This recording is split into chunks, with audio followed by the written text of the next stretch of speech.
અમદાવાદમાં અષાઢી દૂજના પાવન પર્વ પૂર્વે આજે જગતના નાથ ભગવાન જગન્નાથની પરંપરાગત નેત્રોત્સવ વિધિ ભક્તિભાવપૂર્વક થઈ રહી છે। સરસપુર સ્થિત મોશાળમાં ભાણેજને ભક્તો દ્વારા ખૂબ લાડ લડાવવામાં આવ્યા હતા। મોશાળમાં પ્રભુને અતિ પ્રિય એવી કેરી, જાંબુ અને માવાની મીઠાઈઓ ધરાવવામાં આવી હતી।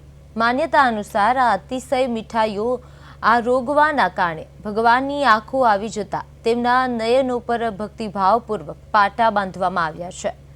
આ ભવ્ય નેત્રોત્સવ વિધિ પૂર્ણ થયા બાદ મંદિરના શિખર પર શાસ્ત્રોક્ત વિધિથી ધ્વજારોહણ કરવામાં આવશે। ધ્વજારોહણના પાવન પ્રસંગ બાદ જગન્નાથ મંદિરમાં ભવ્ય સાધુ સંતોના ભંડારાનું વિશેષ આયોજન કરવામાં આવ્યું છે। આ મહાપ્રસાદમાં દેશભરમાંથી આવેલા મોટી સંખ્યામાં સાધુ સંતો અને હજારો શ્રદ્ધાળુઓ ભક્તિભાવપૂર્વક ભોજન ગ્રહણ કરશે।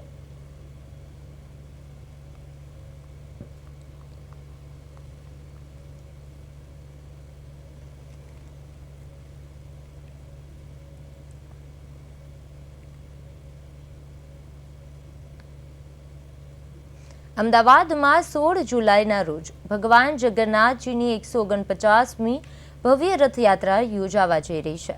રથયાત્રાને હવે ગણતરીના દિવસો બાકી રહ્યા છે, ત્યારે મંદિર ટ્રસ્ટ, પોલીસ તંત્ર, મ્યુનિસિપલ કોર્પોરેશન તેમજ વિવિધ અખાડાઓ દ્વારા જોરશોરથી તૈયારીઓ ચાલી રહી છે। દર વર્ષની જેમ આ વર્ષે પણ રથયાત્રામાં ગજરાજ અને અખાડાઓ મુખ્ય આકર્ષણનું કેન્દ્ર બનવાના છે। જો કે આ વખતે પરંપરાગત કરતબોની સાથે મલખમ અને એરિયલ સિલ્ક જેવી આધુનિક કળાઓ પણ જોવા મળશે। ખાસ વાત એ છે કે નાની બાળકીઓ પણ અખાડામાં પોતાના શૌર્ય અને કૌશલ્યના કરતબો રજૂ કરશે। ચાલો જાણીએ વિસ્તૃત અહેવાલ। ભગવાન જગન્નાથની 149મી રથયાત્રાની તૈયારીઓ હાલ પૂરજોશમાં ચાલી રહી છે અને રથયાત્રામાં અખાડા અને કરતબો કરતા લોકો પણ જોડાતા હોય છે। ત્યારે જે પ્રમાણેના દ્રશ્યો આપને હાલ દેખાઈ રહ્યા હશે કે નાના જે બાળકો છે તે આ વખતે જે છે તે વિવિધ કરતબો કરતા દેખાઈ રહ્યા છે। આ તમામ બાળકો જે છે તે રથયાત્રામાં જોડાશે। ખાસ કરીને આ વખતે રોપ મલખમ અને એરિયલ સિલ્ક યોગા જે હોય છે તે પણ આ વખતે ખાસ રથયાત્રામાં કરવામાં આવશે અને ખાસ આ વખતની આકર્ષણના કેન્દ્રની વાત કરવામાં આવે તો જે નાની બાળકીઓ છે તે પણ ખાસ આ વખતે જે છે તે રથયાત્રામાં કરતબો કરશે અને આ બાળકીઓ જે છે તે રથયાત્રામાં જોડાવાની છે। પહેલી વખત આ બાળકીઓ જે છે તે રથયાત્રામાં કરતબ કરવાની છે અને તેના માટે અત્યારે હાલ તેમની તૈયારીઓ ચાલી રહી છે। ખાસ કરીને દર વર્ષે જ્યારે રથયાત્રા નીકળતી હોય છે ત્યારે વિવિધ અખાડાના કરતબો જે છે તે બતાવવામાં આવતા હોય છે અને ત્યારે આ વખતે નાના બાળકો જે છે તે પણ અત્યારે હાલ અખાડામાં પ્રેક્ટિસ કરતા હોય તેવું જોવા મળી રહ્યું છે। વિવિધ નાની બાળકીઓ જે છે તે પણ વિવિધ કરતબો કરતી જોવા મળી રહી છે। ખાસ એરિયલ સિલ્ક યોગા અને રોપ મલખન પણ આજે આ વખતે રથયાત્રામાં કરવામાં આવશે, જેની તૈયારીઓ હાલ જે છે તે ચાલી રહી છે અને હવે થોડા જ દિવસમાં જ્યારે ભગવાન જગન્નાથની રથયાત્રા નીકળશે ત્યારે આજે તમામ જે બાળકીઓ જે છે તે રથયાત્રામાં કરતબો કરતા જોવા મળશે અને તેની તૈયારીઓ હાલ કરવામાં આવી રહી છે। આ બાળકીઓ જે છે તેમના દ્વારા હાલ આની તૈયારીઓ કરવામાં આવી રહી છે અને 16 જુલાઈના રોજ ભગવાન જ્યારે નગરચર્યાએ નીકળશે ત્યારે આ રથયાત્રામાં અખાડા અને કરતબો જોવા મળશે। કેમેરામેન બિપિન અમીન સાથે મૈત્રી વ્યાસ, પ્રદેશ 24 ગુજરાતી, અમદાવાદ।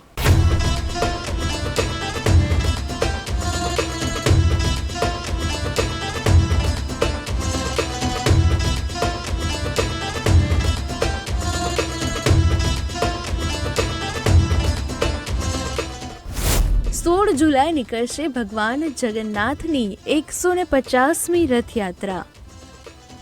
ભગવાનની નગર ચર્ચામાં શૌર્યનું પ્રદર્શન કરવામાં આવશે। રથયાત્રાની તૈયારીઓ અંતિમ તબક્કામાં, તંત્ર અને ટ્રસ્ટ સજ્જ। અખાડાઓના પરંપરાગત શૌર્ય કરતબો બનશે મુખ્ય આકર્ષણ। ગજરાજ, ભજન કીર્તન અને અખાડાઓથી ગુંજશે અમદાવાદ। નાની બાળકીઓ દ્વારા થશે અદ્ભુત કૌશલ્યનું પ્રદર્શન। અમદાવાદમાં દેશ વિદેશથી ઉમટશે લાખો શ્રદ્ધાળુઓ। ભગવાન શ્રી કૃષ્ણ અને તેમના ભાઈ બલરામને અખાડા અને વ્યાયામની પરંપરા અત્યંત પ્રિય હોવાનું માનવામાં આવે છે. આ પરંપરાને જાળવી રાખવા માટે વર્ષોથી ભગવાન જગન્નાથજીની રથયાત્રામાં અખડાઓને વિશેષ સ્થાન આપવામાં આવે છે. ભગવાન જગન્નાથ, ભાઈ બલરામ અને બહેન સુભદ્રા જ્યારે નગર ચર્ચાએ નીકળે છે ત્યારે તેમની આગળ વિવિધ અખાડાઓ દ્વારા શૌર્ય અને કૌશલ્યના કરતબો રજૂ કરવામાં આવે છે. આ કરતબો માત્ર મનોરંજન પૂરતા નથી, પરંતુ ભારતીય સંસ્કૃતિ, શિસ્ત અને શારીરિક ક્ષમતાનું પણ પ્રતીક માનવામાં આવે છે. અને અમારા ટાઈમમાં અમારા પાપાને બધા પહેલવાન અખાડ હતા. એમાં બોડી બિલ્ડિંગ છે, તલવારબાજી છે, લાઠી દાવ છે, જેમ કે પછી છાતી પર 60 કિલોનો પથ્થર મૂકી તોડવો અને 60 કિલોનું મણ દાંતથી ઉચકવું, એવા શંડોબાજીના પ્રયોગ કરતા હતા. અને આજની જનામાં નાની બાળકીઓ જે ભૂલકા જે લઈને આવી છે, અત્યારે રોપ છે, મલખમ છે અને સિલ્કના રસ્સો મૂકી એના પર અલગ અલગ પ્રકારના કરતબ બતાવવાના છે આ રથયાત્રામાં. આ વર્ષે અખાડાઓએ પરંપરાગત કરતબોની સાથે મલખમ અને એરિયલ સિલ્કને પણ સ્થાન આપ્યું છે. દોરડા અને કપડાની મદદથી હવામાં કરવામાં આવતા એરિયલ સિલ્કના કરતબો તેમજ મલખમના વિવિધ પ્રયોગો રથયાત્રામાં સૌ કોઈનું ધ્યાન આકર્ષશે.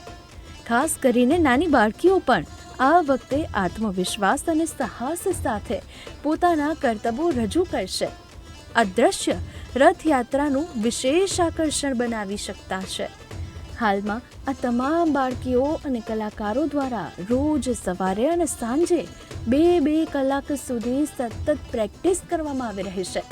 દરેક કરતબ સંપૂર્ણ સુરક્ષા અને તાલીમ સાથે તૈયાર કરવામાં આવી રહ્યા છે, જેથી રથયાત્રાના દિવસે હજારો દર્શકો સમક્ષ શ્રેષ્ઠ પ્રદર્શન કરી શકાય. કોચ અને અખાડાના સંચાલકો પણ દરેક કલાકારને તકનીકી માર્ગદર્શન આપી રહ્યા છે. પ્રવીણ સર છે, હું એમના દાવથી બહુ જ પ્રભાવિત થઈને આ વખતે મેં એમના અખાડા સાથે મારા બાળકોને જોઈન કર્યા છે. અને મારા બાળકો આ વખતે રથયાત્રામાં રોપ મલખમ અને એરિયલ સિલ્ક, જેમ કે એરિયલ સિલ્ક એટલે કે જે આ કપડું છે એ કપડા ઉપર બાળકો ઉપર ચડીને અલગ અલગ આસનો કરે છે, જેમ કે સ્ટ્રેચિંગ કરે છે, અને રોપ મલખમ ઉપર વાદી કરે છે, પદ્માસન કરે છે. આવા વિવિધ પ્રકારના આસનો બતાવે છે. અને આ અત્યારે બહુ જ નવું છે, અત્યારે જે કોઈ જ નથી કરતું એવી અમારે અહીંયા નાની નાની દીકરીઓ કરે છે. આ વર્ષે પરંપરાગત કરતબોની સાથે મલખમ અને એરિયલ સિલ્કનો સમાવેશ કરવામાં આવ્યો છે. ખાસ કરીને નાની બાળકીઓ છેલ્લા ઘણા દિવસથી નિયમિત પ્રેક્ટિસ કરી રહી છે. રથયાત્રામાં લોકો માટે કંઈક નવું અને યાદગાર પ્રદર્શન આ વખતે જોવા મળવાનું છે. અમદાવાદની રથયાત્રામાં દર વર્ષે દેશ અને વિદેશથી લાખો શ્રદ્ધાળુઓ અને પ્રવાસીઓ આવે છે. ગજરાજોની ભવ્ય શોભાયાત્રા, ભજન કીર્તન, અખાડાઓના કરતબો અને ભક્તિમય વાતાવરણ સમગ્ર શહેરને ઉત્સવમય બનાવી દે છે. આ વર્ષે પણ પરંપરા અને આધુનિકતાનો સંગમ જોવા મળશે, જ્યાં મલખમ અને એરિયલ સિલ્ક જેવા નવા પ્રયોગો દર્શકોને રોમાંચિત કરી દેશે. ભગવાન જગન્નાથની 149મી રથયાત્રાની તૈયારીઓ હાલ પૂરજોશમાં ચાલી રહી છે. ને રથયાત્રામાં અખાડા અને કરતબો કરતા લોકો પણ જોડાતા હોય છે. ત્યારે જે પ્રમાણેના દ્રશ્યો આપને હાલ દેખાઈ રહ્યા હશે કે નાના જે બાળકો છે તે આ વખતે જે છે તે વિવિધ કરતબો કરતા દેખાઈ રહ્યા છે. આ તમામ બાળકો જે છે તે રથયાત્રામાં જોડાશે. ખાસ કરીને આ વખતે રોપ મલખમ અને એરિયલ સિલ્ક યોગા જે હોય છે તે પણ આ વખતે ખાસ રથયાત્રામાં કરવામાં આવશે. અને ખાસ આ વખતની આકર્ષણના કેન્દ્રની વાત કરવામાં આવે તો જે નાની બાળકીઓ છે તે પણ ખાસ આ વખતે જે છે તે રથયાત્રામાં કરતબો કરશે. અને આ બાળકીઓ જે છે તે રથયાત્રામાં જોડાવાની છે. પહેલી વખત આ બાળકીઓ જે છે તે રથયાત્રામાં કરતબ કરવાની છે. અને તેના માટે અત્યારે હાલ તેમની તૈયારીઓ ચાલી રહી છે. ખાસ કરીને દર વર્ષે જ્યારે રથયાત્રા નીકળતી હોય છે ત્યારે વિવિધ અખાડાના કરતબો જે છે તે બતાવવામાં આવતા હોય છે. અને ત્યારે આ વખતે નાના બાળકો જે છે તે પણ અત્યારે હાલ અખાડામાં પ્રેક્ટિસ કરતા હોય તેવું જોવા મળી રહ્યું છે. વિવિધ નાની બાળકીઓ જે છે તે પણ વિવિધ કરતબો કરતી જોવા મળી રહી છે. ખાસ એરિયલ સિલ્ક યોગા અને રોપ મલખમ પણ આજે આ વખતે રથયાત્રામાં કરવામાં આવશે, જેની તૈયારીઓ હાલ જે છે તે ચાલી રહી છે.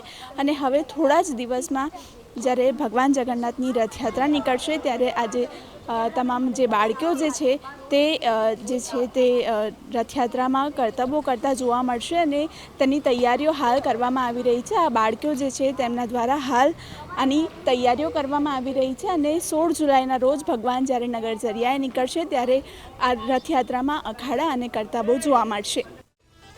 16 જુલાઈના રોજ નીકળનારી ભગવાન જગન્નાથજીની 149મી રથયાત્રામાં ભક્તિની સાથે શૌર્ય અને કૌશલનો પણ અદ્ભુત સંગમ જોવા મળવાનો છે.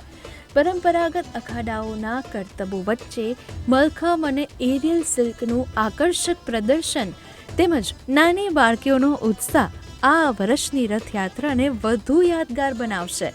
બ્યુરો રિપોર્ટ, પ્રદેશ 24 ગુજરાતી.